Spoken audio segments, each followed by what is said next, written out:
Hello my YouTube family, ಹೇಗಿದ್ದೀರಾ ಎಲ್ಲರೂ ಚೆನ್ನಾಗಿದ್ದೀರಾ? ಅದೇ ರೀತಿ ನಿಮ್ಮ ಲೈಫ್ನಲ್ಲಿ ಪಾಸಿಟಿವ್ ಆಗಿ ಥಿಂಕ್ ಮಾಡ್ತಾ ಇದ್ದೀರಾ ಅಂದ್ಕೊಂಡಿದ್ದೀನಿ. ನೀವು ಯಾರ ಬಗ್ಗೆ ಥಿಂಕ್ ಮಾಡ್ತಾ ಇದ್ದೀರೋ, ನಿಮ್ಮ ಮನಸ್ಸಿನಲ್ಲಿ ಯಾರಿದ್ದಾರೋ ಅವರನ್ನು ನೆನೆಸ್ಕೊಂಡು ಇಲ್ಲಿ ಸ್ಕ್ರೀನ್ ಮೇಲೆ ಕಾಣಿಸ್ತಾ ಇರುವ ಇಮೇಜಸ್ಸಲ್ಲಿ ಒಂದು ಇಮೇಜನ್ನು ಪಿಕ್ ಮಾಡ್ಕೊಳ್ಳಿ. ಇದು ಕಲೆಕ್ಟಿವ್ ಟೈಮ್ಲೆಸ್ ಜನರಲ್ ರೀಡಿಂಗ್ ಆಗಿರುತ್ತೆ. ಜನರಲ್ ರೀಡಿಂಗ್ ಆಗಿರೋದ್ರಿಂದ ಜನರಲ್ ರೀತಿಯಲ್ಲಿಯೇ ನೀವು ಇದನ್ನು ಜಡ್ಜ್ ಮಾಡಬೇಕಾಗುತ್ತೆ. ಅಂದರೆ ಎಷ್ಟು ವಿಷಯಗಳು ನಿಮಗೆ ಮ್ಯಾಚ್ ಆಗುತ್ತೋ, ಎಷ್ಟು ಎನರ್ಜೀಸ್ಗಳು ನಿಮಗೆ ಮ್ಯಾಚ್ ಆಗುತ್ತೋ ಅಷ್ಟನ್ನು ಮಾತ್ರ ತಗೊಂಡು ಬಾಕಿ ಉಳಿದಿರುವ ವಿಷಯಗಳನ್ನು ಅಲ್ಲಿಗೆ ಬಿಟ್ಬಿಡಬೇಕಾಗುತ್ತೆ. ಈ ರೀಡಿಂಗಲ್ಲಿ ಬರುವ ಯಾವುದೇ ವಿಷಯಗಳನ್ನಾಗಲಿ ಫೋರ್ಸ್ಫುಲ್ಲಾಗಿ ನಿಮ್ಮ ಮೇಲೆ ನೀವು ಹಾಕ್ಕೊಳ್ಬಾರ್ದು. ಹಾಗಾದರೆ ಈಗ ರೀಡಿಂಗನ್ನು ಶುರು ಮಾಡೋಣ. ಹೆಲೋ ಆಪ್ಷನ್ ನಂಬರ್ 1, ಹೇಗಿದ್ದೀರಾ ಎಲ್ಲರೂ? ನಿಮ್ಮ ಮನಸ್ಸಿನಲ್ಲಿ ಯಾರಿದ್ದಾರೋ, ಯಾರ ಬಗ್ಗೆ ನೀವು ಪ್ರತಿನಿತ್ಯ ಥಿಂಕ್ ಮಾಡ್ತಾ ಇರ್ತೀರೋ ಅವರ ಹೆಸರನ್ನು ಕಣ್ಣು ಮುಚ್ಕೊಂಡು 3 ಬಾರಿ ನಿಮ್ಮ ಮನಸ್ಸಿನಲ್ಲಿ ನೆನೆಸ್ಕೊಂಡು, ಅದೇ ರೀತಿ ಆ ವ್ಯಕ್ತಿಯನ್ನು ಇಮ್ಯಾಜಿನ್ ಮಾಡಿಕೊಂಡು ನೀವು ಮತ್ತು ಅವರು ಒಟ್ಟಿಗೆ ಕಳೆದಿರುವ ಸಮಯವನ್ನು ನೆನಪು ಮಾಡಿಕೊಂಡು ಈ ರೀಡಿಂಗನ್ನು ನೋಡೋದಕ್ಕೆ ಶುರು ಮಾಡಿ. ರೀಡಿಂಗನ್ನು ನೋಡಬೇಕಾದ್ರೆ ವಿಡಿಯೋನ ಲೈಕ್ ಮಾಡ್ಕೊಳ್ಳಿ. ಆಗ ನಿಮ್ಮ ಎನರ್ಜಿ ಅನ್ನೋದು ಇಲ್ಲಿ ಸರಿಯಾಗಿ ಕನೆಕ್ಟ್ ಆಗುತ್ತೆ. ಅದೇ ರೀತಿ ಈ ರೀಡಿಂಗ್ ಅನ್ನೋದು ನಿಮಗೆ ಸರಿಯಾಗಿ ರೆಸೊನೇಟ್ ಆಗುತ್ತೆ.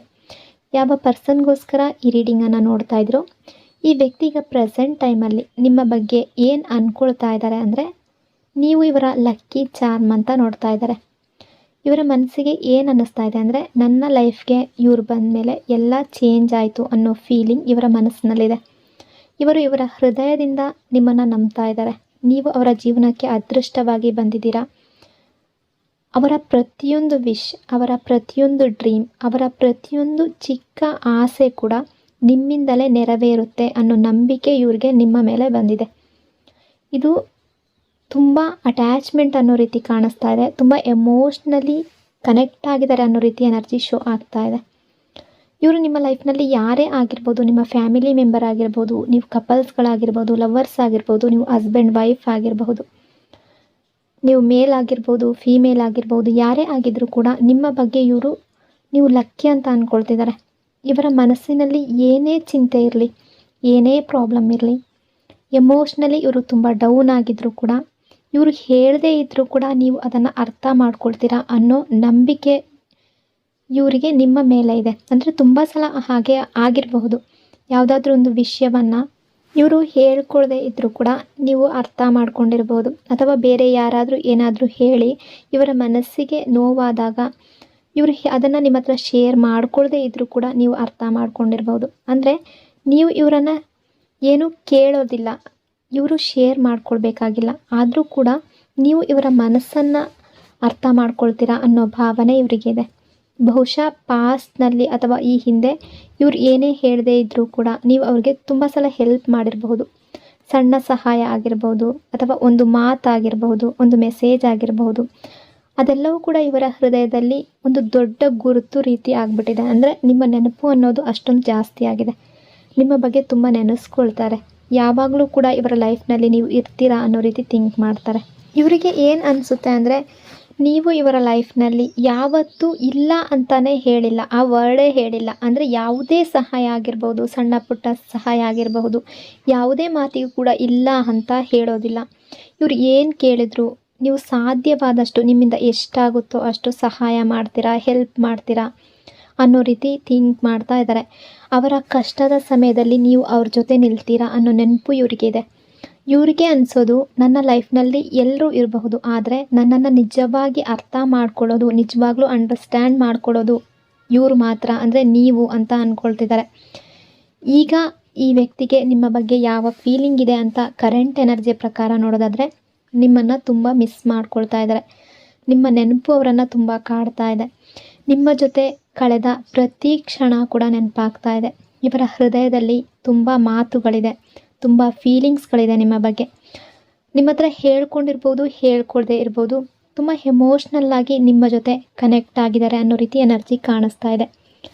ಕೆಲವೊಂದು ಸಲ ಈ ವ್ಯಕ್ತಿಗೆ ನಿಮ್ಮ ಬಗ್ಗೆ ನಿಮ್ಮನ್ನು ಅಂದರೆ ಕಾಡಿಸೋದು ಅಂದರೆ ತುಂಬ ಇಷ್ಟ ಆಗುತ್ತೆ. ನೀವು ಸಣ್ಣ ಪುಟ್ಟ ವಿಷಯಕ್ಕೂ ಬೇಗ ಸಿಟ್ಟು ಮಾಡ್ಕೊಳ್ತೀರಾ ಅಂತ ಅಂದ್ಕೊಳ್ತಾರೆ. ನೀವು ಬೇಗ ಕೋಪ ಮಾಡ್ಕೊಳ್ತೀರಾ. ಕೆಲವೊಂದು ಸಲ ಇವರು ತಮಾಷೆಗೆ ನಿಮಗೆ ಕೋಪ ಬರಿಸಬಹುದು, ಅಥವಾ ನೀವು ಸಿಟ್ಟಾಗೋ ರೀತಿ ಮಾಡಬಹುದು. ನೀವು ಬೇಗ ರಿಯಾಕ್ಟ್ ಮಾಡ್ತೀರಾ. ಆದರೆ ನಿಮ್ಮ ಸಿಟ್ಟು ಇವ್ರಿಗೆ ಕ್ಯೂಟ್ ಅನಿಸುತ್ತೆ. ಕೆಲವೊಂದು ಸಲ ನಿಮ್ಮನ್ನು ಕಿಂಡಲ್ ಮಾಡ್ತಾರೆ, ಇರಿಟೇಟ್ ಮಾಡ್ತಾರೆ. ಮಸ್ತಿ ಮಾಡ್ತಾರೆ. ನಿಮ್ಮ ರಿಯಾಕ್ಷನ್ ನೋಡೋಕ್ಕೆ ಇವ್ರಿಗೆ ತುಂಬ ಕ್ಯೂಟ್ ಅಂತ ಅನಿಸುತ್ತೆ. ನಿಮ್ಮ ಜೊತೆ ಹ್ಯಾಪಿ ಆಗಿರೋದು, ನಿಮ್ಮ ಜೊತೆ ನಗೋದು, ಮಸ್ತಿ ಮಾಡೋದು ಇವೆಲ್ಲ ಇವ್ರಿಗೆ ತುಂಬ ಇಷ್ಟ ಆಗುತ್ತೆ. ಆ ರೀತಿಯ ಎನರ್ಜಿ ಕಾಣಿಸ್ತಾ ಇದೆ. ಅಂದರೆ ನೀವು ಸಿಟ್ಟು ಮಾಡ್ಕೊಂಡ ತಕ್ಷಣ ಇವ್ರಿಗೆ ನಿಮ್ಮ ಸಿಟ್ಟನ್ನು ನೋಡಿ ನಗು ಬರುತ್ತೆ. ಆ ರೀತಿ ಥಿಂಕ್ ಮಾಡ್ತಾ ಇದ್ದಾರೆ. ಬಟ್ ನಿಮ್ಮ ಬಗ್ಗೆ ಚಿಂತೆ ಕೂಡ ಇದೆ. ಇವರ ಮನಸ್ಸಿನಲ್ಲಿ ಒಂದು ಸಣ್ಣ ಕಳವಳ ಅನ್ನೋದು ಇದೆ. ಏನು ಅಂದರೆ ಕೆಲವೊಂದು ಸಲ ನೀವು ತುಂಬ ಕಂಟ್ರೋಲಿಂಗ್ ಆಗಿರ್ತೀರಾ ಅನ್ನೋ ಫೀಲಿಂಗ್ ಇವ್ರಿಗೆ ಬರುತ್ತೆ. ಯಾವುದೋ ಒಂದು ಸಂದರ್ಭದಲ್ಲೋ ಅಥವಾ ನೀವು ಯಾವುದೋ ಒಂದು ವಿಷಯದ ಮೇಲೆ ಇವರ ಹತ್ರ ಕಂಟ್ರೋಲ್ ಮಾಡಿರಬಹುದು, ಇವರನ್ನು ಕಂಟ್ರೋಲ್ ಮಾಡಿರಬಹುದು. ಯಾವುದೋ ಒಂದು ಸಂದರ್ಭದಲ್ಲಿ ಇವರಿಗೆ ಯಾವುದೋ ಒಂದು ವಿಷಯದಲ್ಲಿ ನೀವು ಸಲಿಗೆ ಕೊಡದೇ ಇರಬಹುದು, ಸ್ವಾತಂತ್ರ್ಯ ಕೊಡದೇ ಇರಬಹುದು. ಅದು ಇವರಿಗೆ ಸ್ವಲ್ಪ ಬ್ಯಾಡ್ ಫೀಲ್ ಕೊಟ್ಟಿದೆ ಅನ್ನೋ ರೀತಿ ಥಿಂಕ್ ಮಾಡ್ತಾ ಇದ್ದಾರೆ. ನಿಮ್ಮ ಬಗ್ಗೆ ಇವರು ನೆಗೆಟಿವ್ ಆಗಿ ಥಿಂಕ್ ಮಾಡ್ತಾ ಇಲ್ಲ, ಕೋಪ ಮಾಡ್ಕೊಂಡಿಲ್ಲ. ಬಟ್ ಇವರನ್ನು ಯಾವುದೋ ಒಂದು ವಿಷಯದಲ್ಲಿ ನೀವು ಕಂಟ್ರೋಲ್ ಮಾಡ್ತೀರಾ. ಅಂದರೆ ಸಲಿಗೆ ಕೊಡ್ತಾ ಇಲ್ವೇನೋ ಅಥವಾ ಸ್ವಾತಂತ್ರ್ಯ ಕೊಡ್ತಾ ಇಲ್ವೇನೋ ಅದರ ಬಗ್ಗೆ ಇವರು ಥಿಂಕ್ ಮಾಡಿ ಅದರ ಬಗ್ಗೆ ಯೋಚನೆ ಮಾಡ್ತಾ ಇದ್ದಾರೆ. ಅದು ಅವ್ರಿಗೆ ಇಷ್ಟ ಆಗೋದಿಲ್ಲ ಅನ್ನೋ ರೀತಿ ಎನರ್ಜಿ ಶೋ ಆಗ್ತಾ ಇದೆ. ಇನ್ನು ಇವರಿಗೆ ಪಾಸ್ಟ್ನ ವಿಷಯಗಳು ತುಂಬ ನೆನಪಿಸ್ಕೊಳ್ತಾ ಇದ್ದಾರೆ. ಇವರಿಗೆ ನಿಮ್ಮ ಮೇಲೆ ತುಂಬ ಪ್ರೀತಿ ಅನ್ನೋದಿದೆ. ನಿಮ್ಮನ್ನು ತುಂಬ ಮಿಸ್ ಮಾಡ್ಕೊಳ್ತಾ ಇದ್ದಾರೆ. ಇವರು ನಿಮಗೆ ಏನು ಹೇಳಬೇಕು ಅಂತ ಇದ್ದಾರೆ ಅಂದರೆ, ನೀವು ನನ್ನ ಲೈಫ್ಗೆ ಬಂದಿದ್ದು ನನ್ನ ಅದೃಷ್ಟ. ನೀವು ಇದ್ದರೆ ನಾನು ಸ್ಟ್ರಾಂಗ್ ಆಗಿರ್ತೀನಿ, ನೀವು ಇದ್ದರೆ ನನಗೆ ಯಾವ ರೀತಿಯ ಭಯನೂ ಇಲ್ಲ ಅಂತ ಅಂದ್ಕೊಳ್ತಾರೆ. ಇವರ ಲೈಫ್ನಲ್ಲಿ ಯಾವುದೇ ಸಮಸ್ಯೆ ಬಂದಾಗ, ಯಾವುದೇ ಸಿಚುವೇಶನ್ ಬಂದಾಗ ಮೊದಲು ನೆನಪಾಗೋದು ನೀವು. ಇವರು ಹೊರಗಡೆ ಸ್ಟ್ರಾಂಗ್ ಆಗಿ ಕಾಣಿಸ್ಕೊಂಡ್ರೂ ಕೂಡ ಒಳಗಡೆ ತುಂಬ ಸೆನ್ಸಿಟಿವ್ ಅಂತ ಅನ್ನಿಸ್ತಾ ಇದೆ. ಇಲ್ಲಿ ಈ ರಿಲೇಷನ್ಶಿಪ್ಪಲ್ಲಿ ಈಗ ಯಾವುದೇ ರೀತಿ ಇರಬಹುದು, ನಿಮ್ಮಿಬ್ಬರ ನಡುವೆ ಗ್ಯಾಪ್ ಬಂದಿರಬಹುದು, ನಿಮ್ಮಿಬ್ಬರ ರಿಲೇಷನ್ಶಿಪ್ ಯಾವುದೇ ರೀತಿ ಇರಬಹುದು, ಮಿಸ್ಅಂಡರ್ಸ್ಟ್ಯಾಂಡಿಂಗ್ ಬಂದಿರಬಹುದು, ಯಾವುದೇ ಸಿಚುವೇಶನ್ ಕ್ರಿಯೇಟ್ ಆಗಿರ್ಬೋದು. ಬಟ್ ಈ ಕನೆಕ್ಷನ್ ಅನ್ನೋದು ಕಟ್ಟಾಗಿಲ್ಲ ಅನ್ನೋ ರೀತಿ ಎನರ್ಜಿ ಕಾಣಿಸ್ತಾ ಇದೆ. ಸೋಲ್ ಕನೆಕ್ಷನ್ ಅನ್ನೋ ರೀತಿ ಎನರ್ಜಿ ಶೋ ಆಗ್ತಾ ಇದೆ. ಇವರು ಮತ್ತು ನೀವು ಮತ್ತೆ ಕಮ್ಯುನಿಕೇಟ್ ಮಾಡಬೇಕು ಅನ್ನೋ ಯೋಚನೆ ಇದೆ. ಆದರೆ ಈಗಲೂ ಸ್ವಲ್ಪ ಹೀಗೋ ಸ್ವಲ್ಪ ಹಿಂಜರಿಕೆ ಅನ್ನೋದು ಇದೆ. ನಿಮ್ಮ ಬಗ್ಗೆ ಯೋಚನೆ ಅನ್ನೋದನ್ನು ಇವರು ನಿಲ್ಲಿಸಿಲ್ಲ. ಈಗ ಪ್ರೆಸೆಂಟ್ ಟೈಮಲ್ಲಿ ನಿಮ್ಮನ್ನು ತುಂಬ ಮಿಸ್ ಮಾಡ್ಕೊಳ್ತಾ ಇದ್ದಾರೆ. ನಿಮ್ಮ ನೆನಪು ಅನ್ನೋದು ಇವರಿಗೆ ತುಂಬ ಕಾಡ್ತಾ ಇದೆ. ನಿಮ್ಮ ಬಗ್ಗೆ ತುಂಬ ಯೋಚನೆ ಮಾಡ್ತಾ ಇದ್ದಾರೆ ಅನ್ನೋ ರೀತಿ ಎನರ್ಜಿ ಶೋ ಆಗ್ತಾ ಇದೆ. ಸೊ ಇಷ್ಟೆಲ್ಲ ವಿಷಯಗಳು ಈ ಪರ್ಸನ್ನ ಎನರ್ಜಿ ಅಕಾರ್ಡಿಂಗ್ ಇಲ್ಲಿ ರಿಫ್ಲೆಕ್ಟ್ ಆಗ್ತಾ ಇದೆ. ಐ ಹೋಪ್ ಈ ರೀಡಿಂಗ್ ನಿಮಗೆ ಮ್ಯಾಚ್ ಆಗಿದೆ ಅಂದ್ಕೊಂಡಿದ್ದೀನಿ. ಮ್ಯಾಚ್ ಆಗಿದರೆ ಕಮೆಂಟ್ನಲ್ಲಿ ಕ್ಲೈಮ್ ಮಾಡ್ಕೊಳ್ಳಿ. ಅದೇ ರೀತಿ ವಿಡಿಯೋನ ಲೈಕ್ ಮತ್ತು ಶೇರ್ ಮಾಡೋದ್ರ ಜೊತೆಗೆ ವಿಡಿಯೋನ ಹೈಪ್ ಕೂಡ ಮಾಡಿ. ಈ ಚಾನಲ್ನ ಫಸ್ಟ್ ಟೈಮ್ ವಿಸಿಟ್ ಮಾಡಿದರೆ ಸಬ್ಸ್ಕ್ರೈಬ್ ಮಾಡ್ಕೊಳ್ಳಿ. Thank you so much. Hello option number 2. ಹೇಗಿದ್ದೀರಾ ಎಲ್ಲರೂ?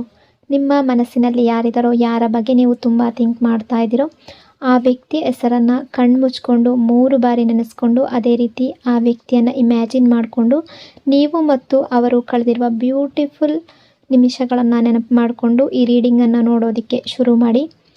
ರೀಡಿಂಗನ್ನು ನೋಡಬೇಕಾದ್ರೆ ವಿಡಿಯೋನ ಲೈಕ್ ಮಾಡ್ಕೊಳ್ಳಿ. ಆಗ ನಿಮ್ಮ ಎನರ್ಜಿ ಅನ್ನೋದು ಇಲ್ಲಿ ಸರಿಯಾಗಿ ಕನೆಕ್ಟ್ ಆಗುತ್ತೆ. ಅದೇ ರೀತಿ ಈ ರೀಡಿಂಗ್ ಅನ್ನೋದು ನಿಮಗೆ ಸರಿಯಾಗಿ ರೆಸೊನೇಟ್ ಆಗುತ್ತೆ. ಯಾವ ಪರ್ಸನ್ಗೋಸ್ಕರ ಈ ರೀಡಿಂಗನ್ನು ನೋಡ್ತಾ ಇದ್ದೀರೋ, ಪ್ರೆಸೆಂಟ್ ಸಿಚುವೇಷನ್ನಲ್ಲಿ ಈ ಪರ್ಸನ್ ತುಂಬ ಜಲಸಿ ಫೀಲ್ ಮಾಡ್ತಾ ಇದ್ದಾರೆ. ಹೌದು, ತುಂಬ ಕ್ಲಿಯರ್ ಆಗಿ ಕಾಣಿಸ್ತಾ ಇದೆ. ತುಂಬ ಜಲಸಿ ಎನರ್ಜಿ ಕಾಣಿಸ್ತಾ ಇದೆ. ಅವರ ಮನಸ್ಸಿನಲ್ಲಿ ಒಂದು ಭಯ, ಇನ್ಸೆಕ್ಯೂರಿಟಿ ಫೀಲ್ ಆಗ್ತಾ ಇದೆ. ತುಂಬ ಕಳವಳ ಪಡ್ಕೊಳ್ತಿದ್ದಾರೆ. ಅದು ಏನು ಅಂತಂದರೆ, ನೀವು ಯಾರಾದರೂ ಬೇರೆ ವ್ಯಕ್ತಿಯ ಜೊತೆ ತುಂಬ ಕ್ಲೋಸ್ ಆಗಿದ್ದೀರೇನೋ, ಅಂದರೆ ಕ್ಲೋಸ್ ಆಗಿದ್ದರೆ ಅದರ ಬಗ್ಗೆ ತುಂಬ ಥಿಂಕ್ ಮಾಡ್ತಾ ಇದ್ದಾರೆ. ಅಂದರೆ ನಿಮ್ಮ ಫ್ರೆಂಡ್ ಸರ್ಕಲ್ನಲ್ಲಾಗಿರ್ಬೋದು ಅಥವಾ ನಿಮ್ಗೆ ಯಾರ ಒಬ್ಬರ ಜೊತೆನಾದರೂ ತುಂಬ ಕ್ಲೋಸ್ ಆಗಿದ್ದರೆ, ತುಂಬ ಟಚ್ನಲ್ಲಿದ್ದರೆ, ತುಂಬ ಮಾತುಕತೆ ನಡೀತಾ ಇದ್ದರೆ, ತುಂಬ ಕಾಲ್, ತುಂಬ ಮೆಸೇಜ್, ತುಂಬ ಮಾತು, ತುಂಬ ಕನೆಕ್ಷನ್ ಅನ್ನೋದು ಸ್ಟ್ರಾಂಗ್ ಆಗಿದ್ದರೆ ಇದು ಆ ವ್ಯಕ್ತಿಗೆ ಇಷ್ಟ ಆಗ್ತಾ ಇಲ್ಲ.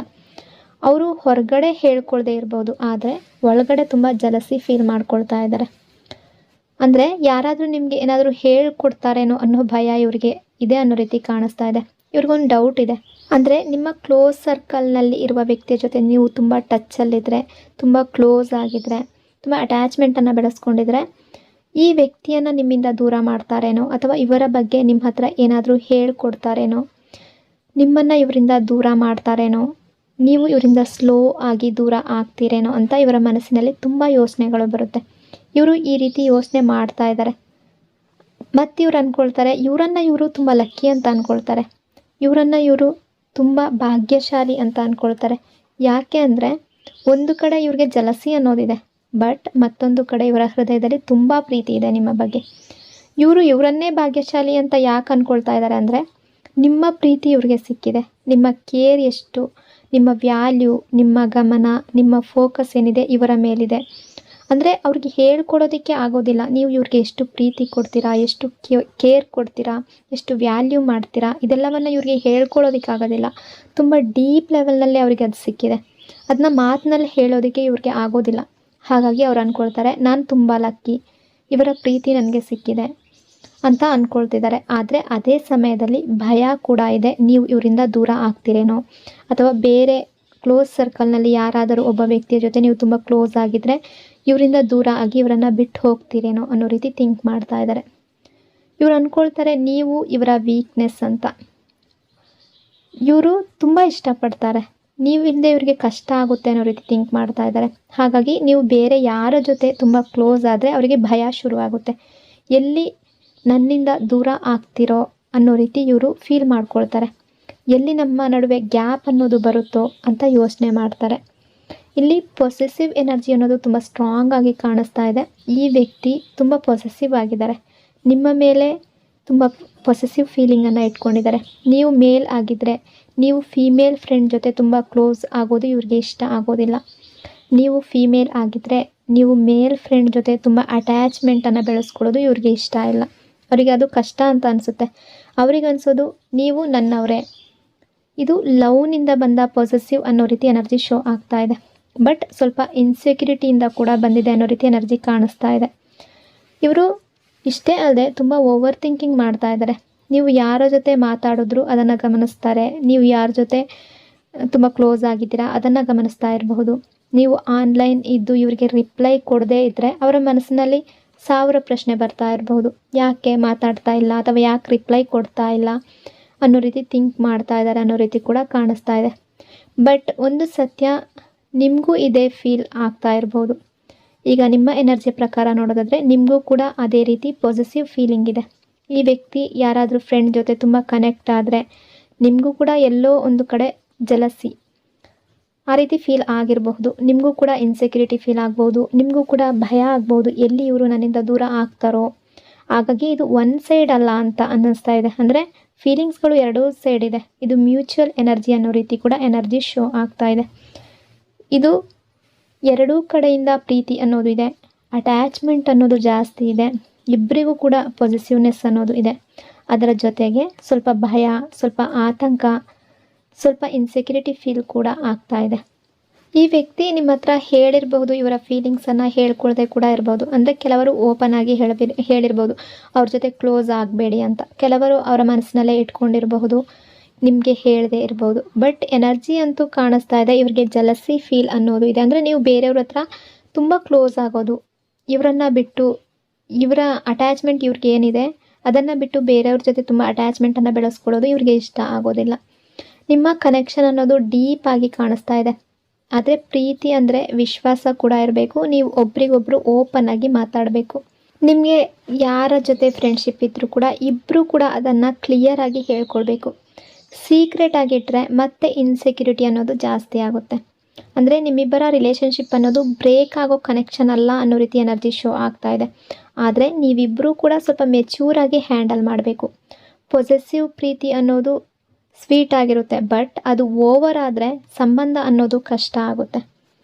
ನಿಮ್ಮ ಎನರ್ಜಿ ಅಕಾರ್ಡಿಂಗ್ ನೋಡೋದಾದರೆ ನಿಮ್ಮ ಮನಸ್ಸಿನಲ್ಲೂ ಕೂಡ ಈ ಪರ್ಸನ್ ಬಗ್ಗೆ ಜಲಸಿ ಫೀಲ್ ಆಗುತ್ತೆ, ಇನ್ಸೆಕ್ಯೂರಿಟಿ ಫೀಲ್ ಆಗುತ್ತೆ ಅನ್ನೋ ರೀತಿ ಕೂಡ ಎನರ್ಜಿ ಶೋ ಆಗ್ತಾ ಇದೆ. ನೀವು ಕೂಡ ಕೆಲವೊಂದು ಸಲ ಪೊಸೆಸಿವ್ ಆಗ್ತೀರಾ. ಅಂದರೆ ಇವರು ಬೇರೆ ಯಾರ ಹತ್ರನಾದರೂ ಕ್ಲೋಸ್ ಆದರೆ ಮಾತಾಡಿದ್ರೆ ನಿಮಗೂ ಕೂಡ ಕೆಲವೊಂದು ಸಲ ಪೊಸೆಸಿವ್ ಫೀಲ್ ಆಗುತ್ತೆ. ಆ ರೀತಿ ಎನರ್ಜಿ ಕೂಡ ಕಾಣಿಸ್ತಾ ಇದೆ.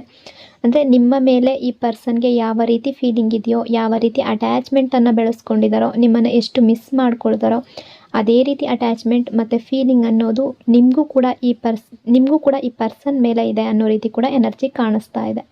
ಸೊ ಇಷ್ಟೆಲ್ಲ ವಿಷಯಗಳು ಈ ಪರ್ಸನ್ನ ಎನರ್ಜಿ ಅಕಾರ್ಡಿಂಗ್ ರಿಫ್ಲೆಕ್ಟ್ ಆಗ್ತಾ ಇದೆ. ಐ ಹೋಪ್ ಈ ರೀಡಿಂಗ್ ನಿಮಗೆ ಮ್ಯಾಚ್ ಆಗಿದೆ ಅಂದ್ಕೊಂಡಿದ್ದೀನಿ. ಮ್ಯಾಚ್ ಆಗಿದರೆ ಕಮೆಂಟ್ನಲ್ಲಿ ಕ್ಲೈಮ್ ಮಾಡ್ಕೊಳ್ಳಿ. ಅದೇ ರೀತಿ ವಿಡಿಯೋನ ಲೈಕ್ ಮತ್ತು ಶೇರ್ ಮಾಡೋದ್ರ ಜೊತೆಗೆ ವಿಡಿಯೋನ ಹೈಪ್ ಕೂಡ ಮಾಡಿ. ಈಗ ಆಪ್ಷನ್ ನಂಬರ್ 1, ಆಪ್ಷನ್ ನಂಬರ್ 2, ನಿಮ್ಮ ಮನಸ್ಸಿನಲ್ಲಿ ತುಂಬ ಪ್ರಶ್ನೆಗಳು ಓಡಾಡ್ತಾ ಇರ್ಬೋದು. ಅಂದರೆ ಈ ರೀಡಿಂಗ್ ಬಗ್ಗೆ ಅವ್ರು ಯಾಕೆ ಈ ರೀತಿ ಮಾಡಿದ್ರು, ಯಾಕೆ ಈ ರೀತಿ ಯೋಚನೆ ಮಾಡ್ತಾರೆ, ಅವ್ರು ಯಾಕೆ ದೂರ ಆದರು, ಈ ರೀತಿ ಎಲ್ಲ ಪ್ರಶ್ನೆಗಳು ನಾರ್ಮಲ್ಲಾಗಿ ನಿಮ್ಮ ಮನಸ್ಸಿನಲ್ಲಿ ಬಂದಿರ್ಬೋದು. ಬಟ್ ಓವರ್ ಥಿಂಕಿಂಗ್ ಶುರು ಆದಮೇಲೆ ರಿಲೇಷನ್ಶಿಪ್ ನಿಧಾನವಾಗಿ ಹಾಳಾಗೋದಕ್ಕೆ ಶುರು ಆಗುತ್ತೆ. ಹಾಗಾಗಿ ನಿಮ್ಮ ರಿಲೇಷನ್ಶಿಪ್ಪಲ್ಲಿ ಇಬ್ಬರೂ ಕೂಡ ಯಾವುದೇ ರೀತಿಯಿಂದಲೂ ಓವರ್ ಥಿಂಕಿಂಗ್ ಅನ್ನೋದನ್ನು ಮಾಡಬಾರ್ದು. ಅಂದರೆ ಒಂದು ಘಟನೆ ಆಗಿದೆ, ಯಾವುದೋ ಒಂದು ಸಮಸ್ಯೆ ಬಂದಿದೆ ಅಂದರೆ ನೀವು ಅದನ್ನು ಒಮ್ಮೆ ಯೋಚನೆ ಮಾಡ್ತೀರಾ, ಇದು ನಾರ್ಮಲ್. ಆದರೆ ಅದೇ ವಿಷಯವನ್ನು ಮತ್ತೆ ಮತ್ತೆ ಪ್ರೂಫ್ ಇಲ್ಲದೆ ಬೇರೆ ರೀತಿಯಲ್ಲಿ ಕಲ್ಪನೆ ಮಾಡ್ಕೊಳ್ಳೋದು, ಅದು ಓವರ್ ಥಿಂಕಿಂಗ್. ಈಗ ಎಕ್ಸಾಂಪಲ್ಗೆ ಹೇಳಬೇಕು ಅಂದರೆ, ನೀವು ಅವರಿಗೆ ಮೆಸೇಜ್ ಮಾಡ್ತೀರಾ, ಬಟ್ ಅವರು ನಿಮ್ಮ ಮೆಸೇಜ್ಗೆ ಲೇಟಾಗಿ ರಿಪ್ಲೈ ಕೊಟ್ಟರು. ಅದು ನಾರ್ಮಲ್ಲಾಗಿ ತಗೋಬೇಕು. ಅವರು ಬ್ಯುಸಿ ಇರಬಹುದು, ಏನೋ ಕೆಲಸ ಮಾಡ್ತಾ ಇರ್ಬೋದು, ಅಥವಾ ಆ ಕ್ಷಣದಲ್ಲಿ ನಿಮಗೆ ಮೆಸೇಜ್ಗೆ ರಿಪ್ಲೈ ಕೊಡೋದಕ್ಕೆ ಆಗದೆ ಇರ್ಬೋದು. ಬಟ್ ಓವರ್ ಥಿಂಕಿಂಗ್ ಮಾಡೋದು, ಯಾರ ಜೊತೆ ಮಾತಾಡ್ತಾ ಇದ್ರೋ, ನನಗಿಂತ ಬೇರೆ ಯಾರಿಗೂ ಟೈಮ್ ಕೊಡ್ತಾ ಇದ್ದಾರೇನೋ, ನನ್ನನ್ನು ಇಗ್ನೋರ್ ಮಾಡ್ತಾ ಇದ್ದಾರೇನೋ, ಇದು ಪ್ರೂಫೇ ಇಲ್ಲ, ಕೇವಲ ಕಲ್ಪನೆ ಅಷ್ಟೇ. ಹಾಗಾಗಿ ಇಬ್ಬರೂ ಕೂಡ ರಿಲೇಷನ್ಶಿಪ್ಪಲ್ಲಿ ಓವರ್ ಥಿಂಕಿಂಗ್ ಮಾಡಬಾರ್ದು. ಓವರ್ ಥಿಂಕಿಂಗಿಂದ ನಂಬಿಕೆ ಅನ್ನೋದು ಕಡಿಮೆ ಆಗುತ್ತೆ. ಒಮ್ಮೆ ಡೌಟ್ ಅನ್ನೋದು ಶುರು ಆಯಿತು ಅಂದರೆ ನೀವು ಅವರ ಪ್ರತಿಯೊಂದು ಆ್ಯಕ್ಷನ್ ಮೇಲೆ ಅನುಮಾನ ಮಾಡೋದಕ್ಕೆ ಶುರು ಮಾಡ್ತೀರಾ. ಅದು ಯಾರೇ ಆದರೂ ಕೂಡ. ಅವರು ನಗಾಡ್ತಾ ಇದ್ರು ನಿಮಗೆ ಡೌಟ್ ಬರ್ಬೋದು, ಅಥವಾ ಅವರಿಗೆ ಡೌಟ್ ಬರ್ಬೋದು. ಅಂದರೆ ನೀವು ಬ್ಯುಸಿ ಇದ್ದರೂ ಕೂಡ ಡೌಟ್ ಬರ್ಬೋದು, ಫೋನ್ ಹಿಡಿದ್ರೂ ಕೂಡ ಡೌಟ್ ಬರ್ಬೋದು. ನಂಬಿಕೆ ಒಂದು ಸಲ ಕಡಿಮೆ ಆದರೆ ಪ್ರೀತಿ ಇದ್ದರೂ ಕೂಡ ರಿಲೇಷನ್ಶಿಪ್ ಅನ್ನೋದು ಉಳಿಯೋದು ಕಷ್ಟ. ಅಂದರೆ ನಾವು ಯಾರೇ ಆಗಿರಬಹುದು, ಮನಸ್ಸಿನಲ್ಲಿ ಕಥೆನ ಕಟ್ಕೊಳ್ಬಾರ್ದು. ಓವರ್ ಥಿಂಕಿಂಗ್ ಮಾಡಿದ್ರೆ ನಮ್ಮ ಮನಸ್ಸಿನಲ್ಲಿ ಒಂದು ಫಿಲ್ಮ್ ಬಂದುಬಿಡುತ್ತೆ. ಆ ಫಿಲ್ಮಲ್ಲಿ ಅವರು ವಿಲನ್ ಥರ, ಅಂದರೆ ರಿಯಾಲಿಟಿ ಬೇರೆ ಇರುತ್ತೆ. ಮನಸ್ಸಿನಲ್ಲಿ ನಾವೇ ಕಟ್ಕೊಂಡ ಒಂದು ಕತೆ ಕಾರಣ ನಾವೇ ರಿಯಾಕ್ಟ್ ಮಾಡ್ತಾ ಇರ್ತೀವಿ. ಬಟ್ ಕನ್ಫ್ಯೂಸ್ ಕೂಡ ನಾವೇ ಆಗ್ತೀವಿ, ಓವರ್ ಥಿಂಕಿಂಗ್ ಕೂಡ ನಾವೇ ಮಾಡ್ತೀವಿ. ಹಾಗಾಗಿ ಯಾವಾಗಲೂ ಕೂಡ ಓವರ್ ಥಿಂಕಿಂಗ್ ಅನ್ನೋದು ಒಳ್ಳೆಯದಲ್ಲ. ಸಣ್ಣ ವಿಷಯ ಬಂದಿರಬಹುದು, ಅದು ದೊಡ್ಡ ವಿಷಯವಾಗಿ ಕ್ರಿಯೇಟ್ ಮಾಡ್ಕೊಳ್ಳೋದು ಓವರ್ ಥಿಂಕಿಂಗ್ ಕಾರಣದಿಂದ ಈ ರೀತಿಯೆಲ್ಲ ಆಗುತ್ತೆ. ರಿಲೇಷನ್ಶಿಪ್ಪಲ್ಲಿ ಎಲ್ಲ ವಿಷಯವನ್ನು ಇಬ್ಬರು ಕೂಡ ಶೇರ್ ಮಾಡ್ಕೋಬೇಕು. ಅಂದರೆ ನಾನು ಹೇಳಿದ್ರೆ ಅವರೇನು ಅಂದ್ಕೊಳ್ತಾರೆ ಅನ್ನೋ ಈಗೋ ಬೇಡ, ನಾನೇ ಮೊದಲು ಯಾಕೆ ಮಾತಾಡಿಸ್ಬೇಕು ಅನ್ನೋ ಈಗೋ ಬೇಡ. ಈಗೋ ಅನ್ನೋದು ಒಂದು ಸೈಲೆಂಟ್ ಆ್ಯಟಿಟ್ಯೂಡ್, ಇದರಿಂದ ಏನೂ ಯೂಸ್ ಇಲ್ಲ. ನೀವು ಹೇಳದೇ ಇದ್ದರೆ ಅವರಿಗೂ ಗೊತ್ತಾಗೋದಿಲ್ಲ, ಅವ್ರು ಹೇಳದೇ ಇದ್ದರೆ ನಿಮಗೂ ಕೂಡ ಗೊತ್ತಾಗೋದಿಲ್ಲ. ಹಾಗಾಗಿ ಇಬ್ಬರು ಕೂಡ ನಿಮ್ಮ ಫೀಲಿಂಗ್ಸನ್ನು ಶೇರ್ ಮಾಡಿಕೊಂಡ್ರೆ ಮಾತ್ರ ರಿಲೇಷನ್ಶಿಪ್ ಅನ್ನೋದು ಕಂಟಿನ್ಯೂ ಆಗುತ್ತೆ, ಒಂದು ಸ್ಟ್ರಾಂಗ್ ಬಾಂಡಾಗಿ ಬೆಳೆಯುತ್ತೆ. ಯಾವುದೇ ರಿಲೇಷನ್ಶಿಪ್ಪಲ್ಲಾಗಲಿ ಪ್ರೂಫ್ ಇಲ್ಲದೆ ನೆಗೆಟಿವ್ ಕಲ್ಪನೆಯನ್ನು ಮಾಡ್ಕೋಬಾರ್ದು. ಸೊ ಈ ರೀಡಿಂಗ್ ನಿಮಗೆ ಇಷ್ಟ ಆಗಿದೆ ಅಂದ್ಕೊಂಡಿದ್ದೀನಿ. ಇನ್ನೊಂದು ಪವರ್ಫುಲ್ ಡೀಪ್ ರೀಡಿಂಗ್ನೊಂದಿಗೆ ಮತ್ತೆ ಸಿಗ್ತೀನಿ. Until then take care. Thank you so much.